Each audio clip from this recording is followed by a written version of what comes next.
I've been on a series of podcasts, and I love to read comments, and I love to read not just my own, but if I appear somewhere, just kind of gauging feedback from the audience. It's a big thing with me, and really in everything it is that I do. And I also find it intriguing to see where people are at, and how they view things. And one of the things, and definitely once I announced what it was that I was going to do in the comic space, this isn't the first time that I've dealt with this, though. And that is, folks will undermine what it is that you do because they feel like, for example, what exists right now, like let's say with Marvel and DC, has to always be that way. And some of that is because they are so accustomed to it being that way. So competing in that space seems like a near impossible feat. And some of these are like little Debbie Downers. They'll try to actually keep you away from doing something that's ambitious, to think it's a bad idea and all that stuff. That stuff is just noise. But as I've mentioned before, that's not something this is not my first rodeo with that, because this isn't my first creative project.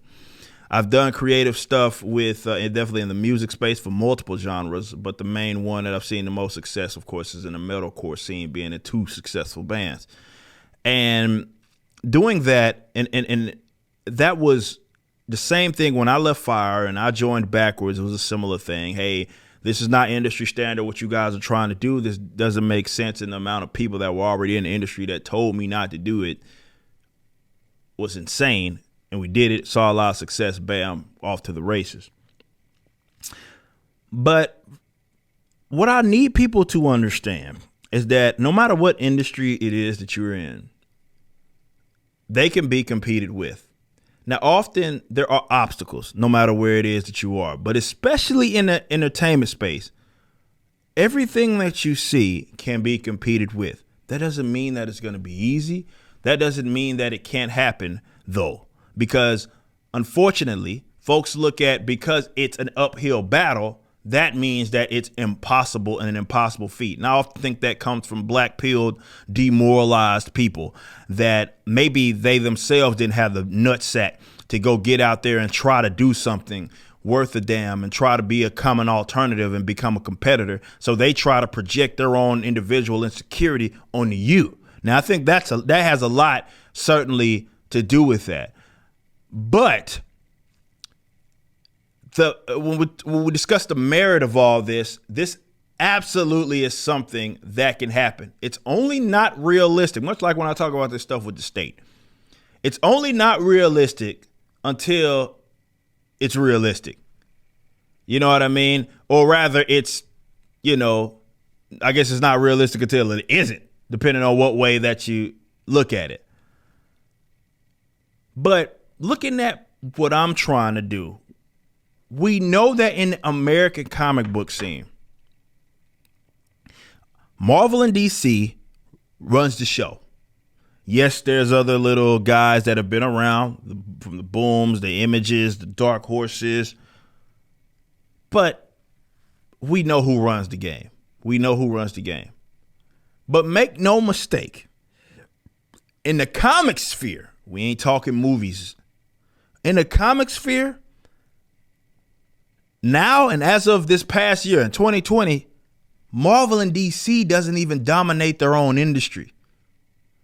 Manga's on top. That in itself is an example of them being competed with against someone on the other side of the freaking world. Okay? Also, every now and then, there's a book released by someone, and maybe it is put under some of those little other publishers, that you'll see creep up in like the top 10 every now and then because some people got enthusiastic with us. People already that are competing with them. Now, what we're looking for, of course, is consistency, where they actually get, okay, you have become such a threat that now Marvel and DC starts to make an adjustment to their own product based upon what it is that you're doing. That's when you know that you're calling the shots. But right now, I don't think Marvel sees any of these guys as threats because they're not really competing in that sphere yet. But they're there. We grew up on it. We have to accept that it's controlled by a bunch of lunatics that aren't really in the interest of selling books anyway. They're more so in the interest of, like, the writers and stuff, impressing their peers and doing things for like social political changes, doing things for headlines, doing things for Twitter and weirdos there. They're not in the interest of making books, which is why it's that genre, if you will, has suffered so much. But though they have that rapport, if that's what you want to call it, and they have kind of this first use, right, and the advantage there. First in, best dressed, I think is the term. Where they've been around for so long, people know it, people are familiar with it. Batman, for example, is like a part of the fabric of this country. Superman as well, Spider-Man. These are things that people that have never, ever read a book, they know exactly who those characters are. That is something that can be, that's hard and very difficult to compete against. But to act like it's an impossible feat, like as in it literally can't be done because they have the advantage, is nonsense. And that's a black pillar more than likely saying it, that just doesn't want to see it coming to fruition. And these often are bad actors. You got people that act like they're on our side on this thing, and I don't believe that they are. I think they're more, if anything, maybe controlled opposition who's there just to specifically sow doubt in the eyes of the customers, potential customers, and more so the creators, because ultimately that's what has to happen. You got to create. But they can be competed with. We have the tools now that are at our disposal, and that was what made it so difficult before, is that we didn't have those tools. The internet hadn't been already developed like it is now. You didn't have these ways to have like a direct line of sight with the audience, so it was very difficult to compete with a major corporate entity.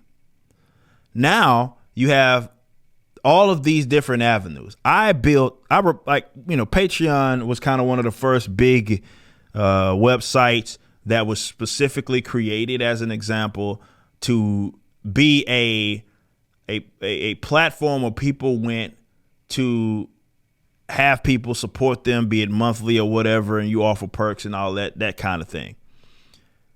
I recently left from there. I created my own membership. I spent thousands upon thousands of dollars to create our own membership website that has a social media hub and an app and all that. And even with that, it was like people that were saying I shouldn't have did that, because why would you do that? And then we did it, and now we have more members than I ever had of patrons. And I'm able to make something that I can continue to expand on, and something that's unique for my audience. That is the type of stuff and the tools that we just didn't have at our disposal back in the day, and it wasn't as realistic to do. Now it is. It's never a better time to be a creative than it is right now. And please do not allow these weirdos to, definitely for those of us that are in my spot, where you have the finances to make something like big happen, make it happen. And yeah, not everybody's going to see success, but when it comes to even the mega corporate entities, how many corpos have you seen come and go over the last years? Even in the social media space, it happens. Just because you're on top doesn't mean you have to remain there. And I know it seems insane to not imagine that Marvel and DC is running the show in the comic space, but I see and envision a world where that can absolutely be the case. It's just going to take time. It's going to take effort. That latter part being the most important thing. So when you see me or someone else, but for the sake of this segment, like myself, and I'm trying to, I talk about how I'm trying to get out there and compete, and I've hyped this stuff up, and we talked about what we're going to do on the funding aspect of instead of hosting it on Indiegogo, I'm going to try to do my own version of that on my own website, having campaign details, limited time items, and that transparency, all of that. Instead of having Indiegogo take a 5% fee, I'm going to do it myself. And there's people, same thing. Oh, well, you should do that. That's dumb. Why would you do that? Well, understand they don't do that. These guys don't. DC and Marvel doesn't. They don't do that. If I'm trying to compete with them, why wouldn't I try to do everything I can to cut out every middleman to the point to where I'm the one calling the goddamn shots? And no matter what, this is why I say it doesn't just apply to my sector of entertainment. It applies to so many different things. A life lesson out of that. There are going to be people who see what it is that you do, and it may be ambitious. And just because they don't possess not the intestinal, the testicular fortitude to go make something happen, they would try to project that insecurity and that doubt onto you. It's not because you can't do it. It's because they don't want to see it coming to fruition. Fuck those fucking guys. We're gonna win. You just listened to a clip from my podcast, For Cannon's Sake, which is live throughout the week at 12 p.m. Central on youtube.com/YoungRipper59 and odyssey.com/@YoungRipper59. Be sure to check out my website, ericdjuly.com, so you can stay up to date with everything it is that I'm doing. You can also become a member and get access to a bunch of cool perks and exclusive content, which includes a social media hub where you can interact with myself and other members. It even has an app that you can get, which is now live in the Google and Apple stores.